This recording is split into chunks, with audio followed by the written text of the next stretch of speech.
दुख से बचने का उपाय। केवल 8 चीज को जान ले, फिर देखें रिलीफ फ्रॉम सफरिंग। दुखों से मुक्ति मिल जाएगी। बस वीडियो स्किप करके ना देखें, नहीं तो अपने आप को धोखे देने के बराबर होगा। विस्तार रूप से वीडियो में अंत तक बने रहिए तो आपके जीवन के हर दुखों का निवारण आपके सामने होगा। बस गहरी रूप से ध्यान लगाकर सुने। अगर एक बार में समझ ना आए तो पुनः फिर दोबारा देखें, ताकि पूरी तरह से बात समझ में आ जाए। तथागत बुद्ध अपने परिव्राजकों से दुखों से मुक्ति का पहला मार्ग सम्यक दृष्टि अर्थात राइट अंडरस्टैंडिंग के विषय में बताते हुए कहते हैं, हे परिव्राजकों, तुम्हें इसका बोध होना चाहिए कि यह संसार एक कारागार है और आदमी इस कारागार में एक कारावासी बंदी है।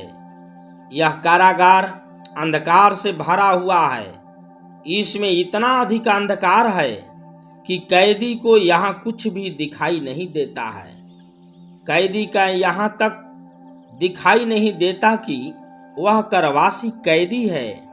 वास्तव में बहुत अधिक लंबे समय तक इस अंधेरे में रहने के कारण आदमी न केवल अंधा हो गया है, बल्कि उसे इस बात में भी बहुत संदेह हो गया है कि प्रकाश नाम की ऐसी कोई अनोखी चीज भी कहीं अस्तित्व में हो सकती है। मन ही एक ऐसा साधन है जिसके माध्यम से आदमी को प्रकाश की प्राप्ति हो सकती है, लेकिन इस उद्देश्य के लिए इन कारावासियों का मन एक उपयुक्त साधन नहीं है। इनका मन थोड़ा सा प्रकाश ही आने देता है, जो बस केवल इतना ही पर्याप्त है जिससे देखने वाले यह देख सके कि अंधकार नाम की भी कोई वस्तु है। इस प्रकार स्वभाव से ही दोषपूर्ण यह समझ है। लेकिन हे परिव्राजकों, यह जान लो कि कैदी की स्थिति ऐसी निराशाजनक नहीं है जैसी यह प्रतीत होती है, क्योंकि आदमी में एक चीज है जिसे संकल्प शक्ति मनोबल कहा जाता है। जब आदमी के सन्मुख कोई उपयुक्त प्रयोजन का उदय हो जाता है तो मनोबल को जागृत और क्रियाशील किया जा सकता है। किस दिशा में इस मनोबल को लगाया जाए, यह देखने के लिए पर्याप्त प्रकाश मिलने पर आदमी उस मनोबल का मार्गदर्शन कर सकता है और इस प्रकार बंधन मुक्त हो सकता है। इस प्रकार यद्यपि आदमी बंधन में है तो भी वह स्वतंत्र हो सकता है। वह किसी भी क्षण ऐसा पहला कदम उठा सकता है जो अंततः उसे स्वतंत्रता प्रदान करेगा। ऐसा इसलिए है क्योंकि हम जिस किसी भी दिशा में अपने मन को ले जाना चाहे, हमारे लिए उसे उस दिशा में ले जाना संभव है। यह मन ही है जो हमें जीवन रूपी कारागार का कैदी बनाता है, और यह मन ही है जो हमें ऐसा बनाए रखता है। लेकिन मन ने जो कुछ बनाया है उसे मन ही नष्ट कर सकता है। यदि इसने आदमी को दास बनाया है तो ठीक दिशा दिखाने पर यह आदमी को स्वतंत्र भी कर सकता है। यह है जो सम्यक दृष्टि कर सकती है, सही दृष्टि कर सकती है। तब परिव्राजकों ने प्रश्न किया तथागत बुद्ध से, सम्यक दृष्टि का अंतिम उद्देश्य क्या है तथागत बुद्ध? तथागत बुद्ध ने उत्तर दिए, अविद्या का विनाश ही सम्यक दृष्टि का उद्देश्य है। यह मिथ्या दृष्टि की विरोधनी है और अविद्या का अर्थ है आर्यो सत्यो तथा दुख के अस्तित्व एवं दुख के निरोध के उपाय को न समझ पाना। सम्यक दृष्टि का अर्थ है कर्मकांड के क्रियाकलाप में विश्वास न रखना और शास्त्रों की पवित्रता की मिथ्या धारण से मुक्त होना, झूठे धारण से मुक्त होना। सम्यक दृष्टि अर्थात सही दृष्टि का अर्थ है अंधविश्वास तथा अलौकिकता का त्याग करना। सम्यक दृष्टि का अर्थ है ऐसी सभी मिथ्या धारणाओं का त्याग करना जो कल्पना मात्र है और जो यथार्थता अथवा अनुभव पर आधारित नहीं है।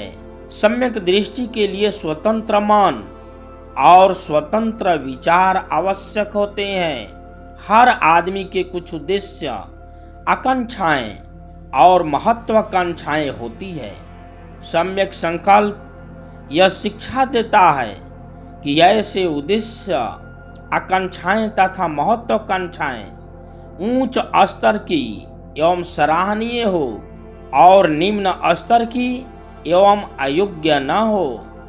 सम्यक वाणी हमें शिक्षा देती है आदमी केवल यही बोले जो सत्य है, आदमी असत्य ना बोले, आदमी दूसरों की बुराई न करे, आदमी एक दूसरे के निंदा से दूर रहे, आदमी किसी के लिए भी क्रोध और गाली गलौज वाली भाषा का प्रयोग न करें, आदमी सभी के साथ दया से भरी तथा विनम्र वाणी का व्यवहार करे। किसी आदमी को व्यर्थ की मूर्खतापूर्ण बातों में नहीं पड़ना चाहिए, बल्कि उसकी वाणी बुद्धिसंगत और सार्थक होनी चाहिए। जैसा मैंने समझाया है, सम्यक वाणी का व्यवहार किसी भय अथवा पक्षपात के कारण नहीं होना चाहिए। इसका इससे कुछ भी संबंध नहीं होना चाहिए कि कोई श्रेष्ठ आदमी उसके कार्य के बारे में क्या सोचता है अथवा सम्यक वाणी के व्यवहार के कारण क्या हानि हो सकती है।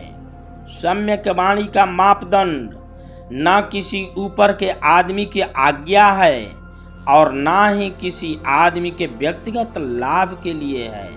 दूसरा, सम्यक संकल्प अर्थात सही संकल्प, राइट थॉट। इसका अर्थ है राग, हिंसा एवं प्रतिहिंसा रहित संकल्प रखना, अर्थात हमारी आकांक्षाएं, आशाएं एवं महत्वाकांक्षाएं ऊंचे स्तर की होनी चाहिए, नीचे स्तर की नहीं होनी चाहिए तथा हमारे योग्य हो, अयोग्य ना हो। तीसरा, सम्यक वाणी, ठीक वचन, राइट स्पीच। सम्यक वाणी का तात्पर्य है ठीक बोलना या मिथ्या वचन बोलना, चुगली करना, कड़वा वचन बोलना, बेमतलब बोलना।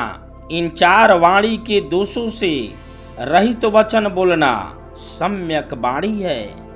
चौथा, सम्यक कर्मांत अर्थात ठीक कर्म, सही कर्म, राइट एक्शन, योग्य कर्म करना। हमें इस बात का ख्याल रखना चाहिए कि जिस कार्य को हम कर रहे हैं उससे दूसरों की भावनाओं एवं उनके अधिकारों का ख्याल रखें। पांचवा, सम्यक आजीविका, सही जीविका, राइट लाइवलीहुड। मनुष्य को जीवन चलाने के लिए कुछ ना कुछ तो जीविका करनी ही पड़ती है, परंतु ऐसी जीविका जिससे किसी प्राणी की हानि न हो, किसी प्राणी के प्रति अन्याय न हो। सामान्यतः हमें हथियार का व्यापार, प्राणी का व्यापार, मांस का व्यापार, मद्य का व्यापार, विष का व्यापार तथा मुर्गा पालन, सुअर पालन, मत्स्य पालन जैसे घृणित पेशा को नहीं करना चाहिए। छठा, सम्यक व्यायाम अर्थात सही प्रयत्न, राइट एफर्ट। सम्यक व्यायाम ठीक प्रयत्न का अर्थ है इंद्रियों पर संयम रखना, बुरी भावनाओं को रोकना, अच्छी भावनाओं को उत्पादन का प्रयत्न करना तथा उत्पन्न अच्छी भावनाओं को कायम रखना। सातवां, सम्यक स्मृति अर्थात ठीक स्मृति, राइट माइंडफुलनेस। सम्यक स्मृति का मतलब है जागरूकता मन की सतत जागरूकता के द्वारा मन में उत्पन्न अकुशल विचारों का सदैव स्मरण रखना, काया, वेदना, चिंता और मन की स्थितियों का ज्ञान, उसके मलिन होने व क्षण विध्वंसी होने का ज्ञान रखना, यानी यह ध्यान देते रहना कि शरीर में कौन कौन सी चेष्टाएं हो रही है। सतत जागरूकता ही ठीक स्मृति कहलाता है। 8वां, सम्यक समाधि अर्थात ठीक समाधि, सही एकाग्रता, राइट कंसंट्रेशन। कुशल चित्त की एकाग्रता का नाम समाधि है। मनन चिंतन ध्यान को सम्यक समाधि कहते हैं, जिसका उद्देश्य मन को प्रशिक्षित करना है। उसी भांति जैसे जंगली घोड़े को उचित प्रशिक्षण देकर उसे वश में किया जाता है, जिससे वह सही रास्ते पर गमन कर सके। जो कोई अष्टांगिक मार्ग 8 नियमों का अनुसरण करेगा, उसे दुखों से, कष्टों से, विपत्तियों से निवारण मिलेगी, क्योंकि इसमें दुख निरोध की शिक्षा है। तो मित्र बंधुओं, कैसी लगी दुखों से, कष्टों से, विपत्तियों से निवारण का मार्ग? अपनी प्रतिक्रिया कमेंट बॉक्स में जरूर दें। अगर एक बार में नहीं समझ सके तो फिर पुनः दोबारा देखें, क्योंकि मानव जीवन के लिए यही दुखों से मुक्ति का मार्ग है। वीडियो को लाइक कर दीजिए। अगर पहली बार बुद्ध दरबार चैनल पर हैं तो सब्सक्राइब कर ऑल नोटिफिकेशन का बटन दबा दीजिए, ताकि इसी तरह का वीडियो आपको मिलता रहे। और वीडियो को शेयर जरूर कर दीजिए, ताकि सही सही बातें हर जन जन को मिल सके। यही असली मानव धर्म है। धन्यवाद। नमो बुद्धाय। जय भीम।